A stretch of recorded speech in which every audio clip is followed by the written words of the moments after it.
सुनील शर्मा का ये कहना है कि एनसी जो है वो वेंटिलेटर पर है, अगर एक्सपेंशन होता है तो party will split. How do you take on his statement? मैं कैम्बो खुश हुआ क्या बोला है। और नेशनल कॉन्फ्रेंस में एकनाथ शिंदे भी है, एकनाथ शिंदे है नेशनल कॉन्फ्रेंस में। मेरा भाई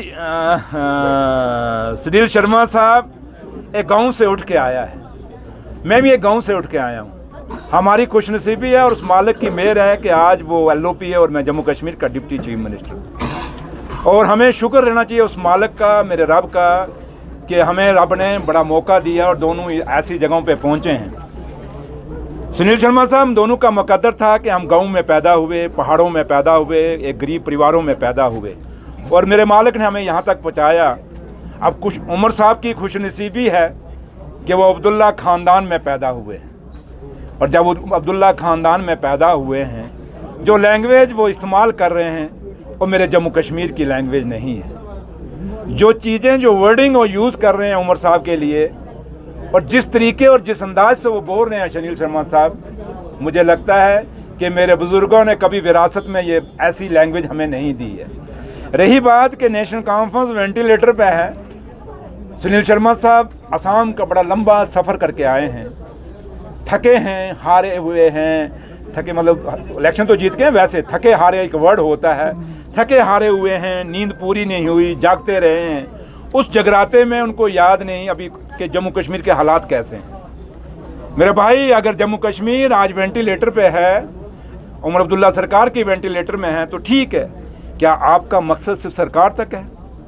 क्या लोगों के मुद्दे आपके पास नहीं है? आज पिछले 11-12 साल में जब PDP और BJP के लोग हुकूमत में थे और सुनील शर्मा साहब आप मिनिस्टर थे, तो मुझे ये बता दीजिए कि उस समय जो लोगों के हाथों में, इन बेरोजगार बच्चों में जो बेरोजगारी के सर्टिफिकेट थमा दिए, आज घर घर में बच्चा बेरोजगार है, इसके ऊपर आप क्या कहेंगे? 11-12 साल में आज के आपके टीचरों की भर्ती, आपको याद होगा उमर साहब के टाइम 2012 में टीचर की भर्ती हुई थी, उसके बाद कोई टीचरों की भर्ती नहीं हुई। जो टीचर्स की पोस्टें थी उन्होंने फ्रीज हुई, किसके टाइम पे हुई? सुनील शर्मा साहब आपके टाइम पे हुई, PDP के टाइम पे हुई, आपकी कोलिशन सरकार थी। इस पे ज़रा गौर करिए थोड़ा, इस पे अपने दो जो बड़े आप धार्मिक बयान देते हैं, थोड़ा इस पे भी धार्मिक बयान दे दीजिए, आप थोड़ा हमें शिक्षा दे दीजिए। हॉस्पिटलों की हालत क्या थी? मैं पहली दफ़ा जब मैं हॉस्पिटल में मैं गया था जम्मू, मेरा एक वर्कर बीमार हो गया था, सीरियस था, तो मैं जब मेडिकल कॉलेज के अंदर गया था, कॉकरेज चल रहे थे। और आज कभी जम्मू मेडिकल कॉलेज में जाना, हालात क्या हैं? आप जम्मू कश्मीर के हॉस्पिटल में जाइए, हालात बदले हैं। हाँ, ये ज़रूर है कि रिक्रूटमेंट नहीं है, जिसके कारण पैरामेडिकल स्टाफ कम है हॉस्पिटलों में, डॉक्टर कम है। लेकिन किसके दौर में कम हुए? ये रिक्रूटमेंट किसके दौर में कम हुई सुनील शर्मा साहब? ये डॉक्टरों की भर्ती हमने तो कितने अभी किए हैं, हम पैरामेडिकल स्टाफ को भी भर्ती कर रहे हैं। आपने पूरे जम्मू कश्मीर में पक्की नौकरियों को ख़त्म करके आउटसोर्सिंग पे पूरे डिपार्टमेंट चले गए। जाइए, आप लोग मीडिया के लोग, अगर मैं झूठ बोल रहा हूँ तो आप इसको मेरे को कंडेम कर देना। आज मैक्सिमम डिपार्टमेंटों के अंदर आउटसोर्सिंग के मुलाजिम दिए जा रहे हैं, जहाँ की वहीं हम पक्के मुलाजिम देते थे। ये इनके दौर में हुआ, क्या इनको वो नहीं दिख रहा? सुनील शर्मा साहब, आप जब बात करते हैं, मुझे ये बताएं, ये नशा कब आया? जिस नशे के लिए आज आप रोज टोपी पा के निकल पड़ते हैं, जी नशा रोको, नशा रोको, तो सुनील शर्मा साहब, ये नशा की बीमारी 2014 के बाद आई कि नहीं आई? और जब ये 2014 के बाद ये नशा आया तो किसकी देन है? उसमें सरकार किसकी थी?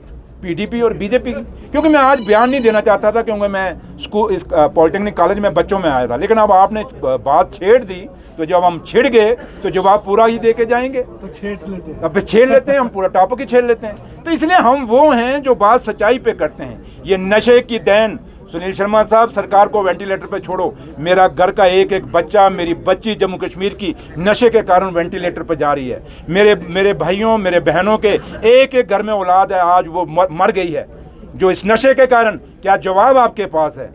आप क्यों तो इधर उधर की बात मत कर, बता जम्मू कश्मीर नशे में क्यों डूबा? तो इधर उधर की बात मत कर, बता के जम्मू कश्मीर में बेरोजगारी क्यों है?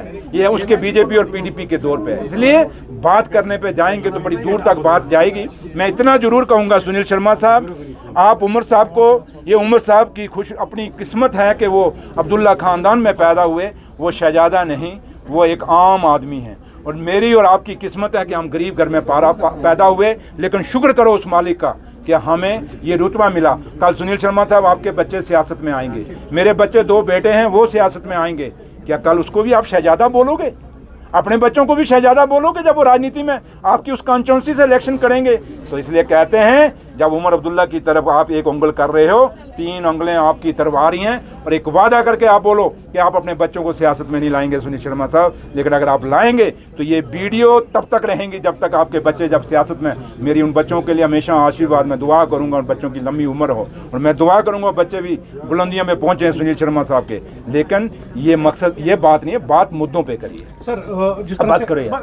1-2 छोटे आंसर दीजिए तो 2-3 क्वेश्चन छोटे की दूंगा मैं, ऐसे दूंगा यस नो यस नो, ये कोई जनरल नॉलेज है क्या? बहुत सारे ये चीजें हैं छुपी हुई है। जिस तरह से अभी वेस्ट बंगाल के रिजल्ट सामने आए, उसमें रीजनल पार्टीज को कहीं ना कहीं बताया जाता है, थिंक टैंकर्स आर जुजुत्सु से, कि रीजनल पार्टीज को काफी ज्यादा खतरा लाहक है।